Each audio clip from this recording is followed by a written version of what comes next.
నాదుడికి కోపమొచ్చిందో ఏమో! మళ్లీ కొండ చర్యలు విరిగిపడ్డాయి. 55 మంది చిక్కుకున్నారు. చనిపోతామని తెలిసినా కూడా చాలా మంది బద్రీనాథ సాహస యాత్ర చేస్తుంటారు.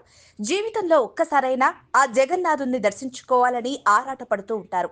55 మందిని సురక్షితంగా బయటకు తీసుకురావడానికి రెస్క్యూ ఆపరేషన్ మొదలుపెట్టారు. అందరూ సురక్షితంగా బయటకు రావాలని మనం కూడా కోరుకుందాం.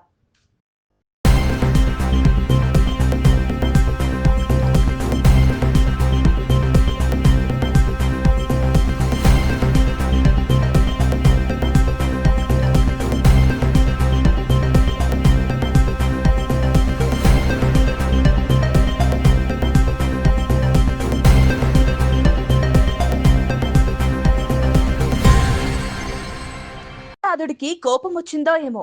మళ్లీ కొండ చర్యలు విరిగిపడ్డాయి. 55 మంది చిక్కుకున్నారు. చనిపోతామని తెలిసినా కూడా చాలా మంది బద్రీనాథ సాహస యాత్ర చేస్తుంటారు. జీవితంలో ఒక్కసారైనా ఆ జగన్నాథుణ్ణి దర్శించుకోవాలని ఆరాటపడుతూ ఉంటారు.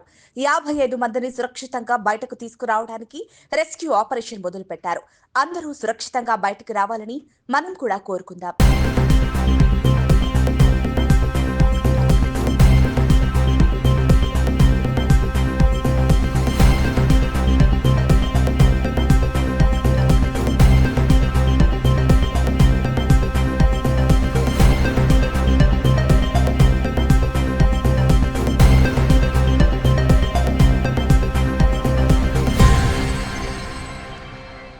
నాదుడికి కోపమొచ్చిందో ఏమో!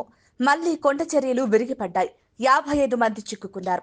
చనిపోతామని తెలిసినా కూడా చాలా మంది బద్రీనాథ సాహస యాత్ర చేస్తుంటారు. జీవితంలో ఒక్కసారైనా ఆ జగన్నాథుణ్ణి దర్శించుకోవాలని ఆరాటపడుతూ ఉంటారు. 55 మందిని సురక్షితంగా బయటకు తీసుకురావడానికి రెస్క్యూ ఆపరేషన్ మొదలుపెట్టారు. అందరూ సురక్షితంగా బయటకు రావాలని మనం కూడా కోరుకుందాం.